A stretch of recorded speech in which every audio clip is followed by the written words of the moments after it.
आज सुहाना सफर विद अन्नू कपूर में चर्चा कर रहे हैं साल 1964 की। 1964 में बड़ी कमाल कमाल की फिल्म्स रिलीज हुई। हकीकत का जिक्र कर चुके हैं, संगम का जिक्र हो चुका है, और भी बहुत बेहतरीन फिल्म्स आई।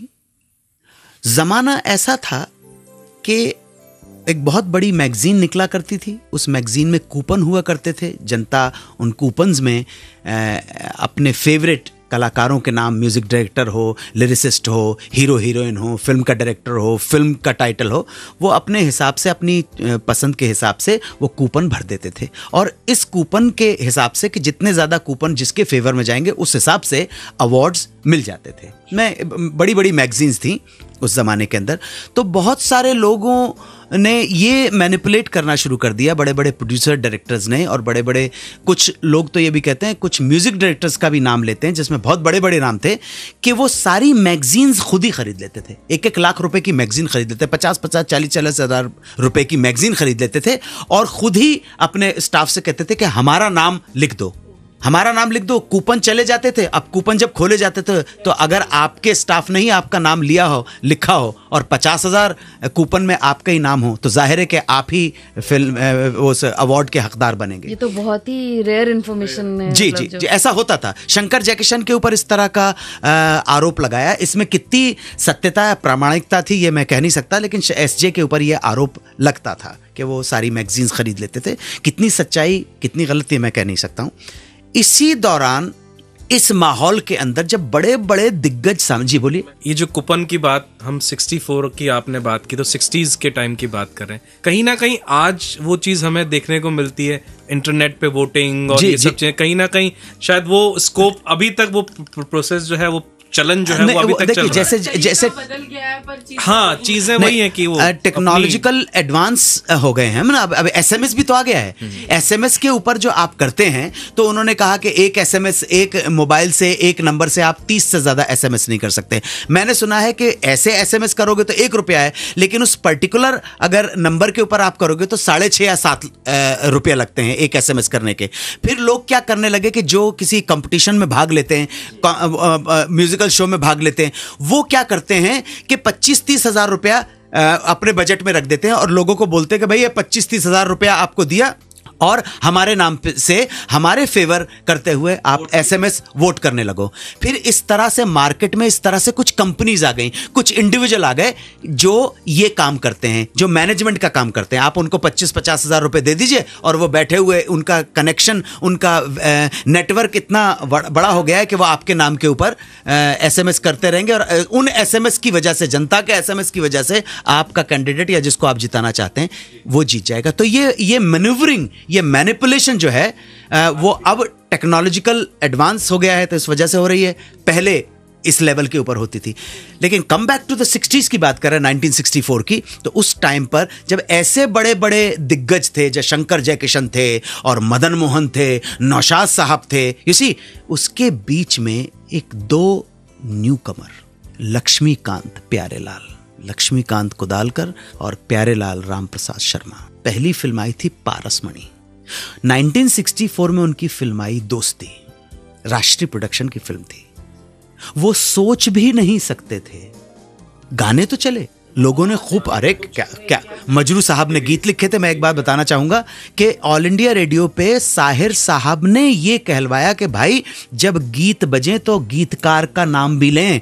आज भी इंटरनेट पे अगर आप जाएंगे तो बहुत कम साइट्स हैं जहां पता पड़ेगा ये गीत किसने लिखा है। गीतकार को कभी मत भूलना, क्योंकि उसके गीत और उसके बोल और उसकी शायरी की वजह से वो ट्यून तुम्हें याद है। ध्यान रखना आप। अगर भूल जाओगे कैफी को, भूल जाओगे शैलेंद्र को, भूल जाओगे साहिर को, भूल जाओगे हजरत को, भूल जाओगे पंडित भरतव्यास को, भूल जाओगे राजा मेहंदी अली खान को, भूल जाओगे राजेंद्र सिंह बेदी को, तो तुम्हारे पास ट्यून बचेंगी। और विश्वास मानना, 10 ट्यून भी तुम गा नहीं पाओगे कभी। तुम गाते हो गीत, संगीत। जिस ट्यून में वर्ड हैं वही गीत बनता है।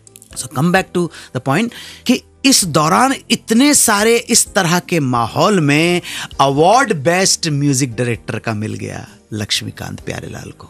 दोस्ती को, चाहूंगा मैं तुझे सांझ सवेरे, हैं मजरू साहब का गीत थे। अच्छा, ये क्यों कहा जाता है? देखो, कमर्शियल गाना है, सुपरहिट गाना है, लोग झूम पड़ते हैं इस गाने के ऊपर, लेकिन इस गाने कमर्शियल गाना होते हुए इसके अंदर कितना कमाल की बात छुपी। जाने वालों जरा मुड़ के देखो मुझे, एक इंसान हूं मैं तुम्हारी तरह, जिसने सबको रचा अपने ही रूप से।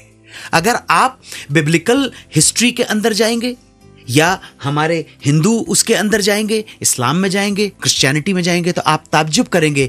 परमपिता परमात्मा ने, ईश्वर ने, उसको किसी भी नाम से आप याद रख रहे हैं, आदम नाम का एक पुतला बनाया और उसमें अपनी सांस फूकी। आप ताज्जुब करोगे। ब्रह्मा ने शिव शंकर को देखते हुए ही मनुष्य की रचना की है जी। शिव को देखते हुए आदि नारायण ने मनुष्य की रचना की है। तो देखिए, आप फिल्मी गानों के अंदर जब ऐसी बातें होंगी, देखिए साहब, मजरू साहब हैं, जोरदार तालियां मजरू साहब के लिए। मुझे sir, I am so sorry ji, पिछले 10-15 साल में शायद ऐसा कोई गीत ही नहीं है जिसमें जीवन दर्शन अभी के किसी गीत में कहीं नजर नहीं। एक गीत है, मैं बताऊंगा उस गीत के बारे में।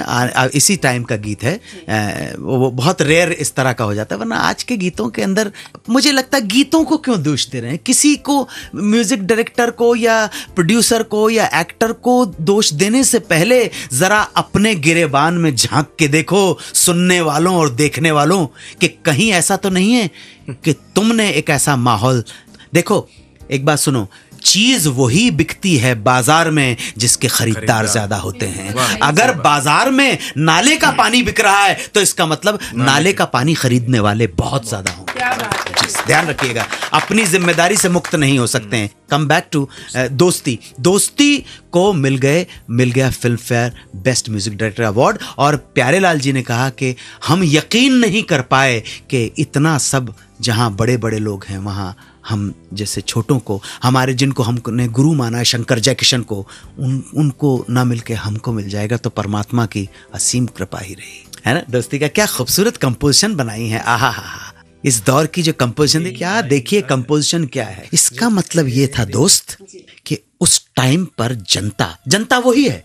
हमारे बड़े होंगे ना, हमारे चाचा बाबा दादा होंगे ना, लेकिन उनके टेस्ट्स, ये मत समझना कि तुम्हारे पास मोबाइल आ गया है तो तुम विचारों से बहुत प्रोग्रेसिव हो गए हो, कि तुम्हारे पास इंटरनेट आ गया है तो तुम बहुत बड़े विद्वान हो गए हो। ये सोचने की भूल मत कर बैठना, ये सोच के कि हमारे डैडी, हमारे दादाजी तो अभी प्रिमिटिव थे। नहीं, हो सकता है जिनको तुम प्रिमिटिव कह रहे हो वो कहीं बुद्धिमत्ता में हमसे कहीं आगे हो। आगे चर्चा करेंगे एक ऐसे बाप की जिसने अपने बच्चे का नाम अपने दुश्मन के नाम पे रखा। क्यों? ताकि वो उसे गाली दे सके। वो बच्चा कौन था? उस बच्चे का हमारे प्रोग्राम से और 1964 से क्या मतलब है, वो सब थोड़ी देर में। आप सुनते रहें सुहाना सफर विद अन्नू कपूर, सिर्फ 92.7 बिग एफएम पर। 92.7 बिग एफएम पर सुनते रहिए सुहाना सफर विद अन्नू कपूर।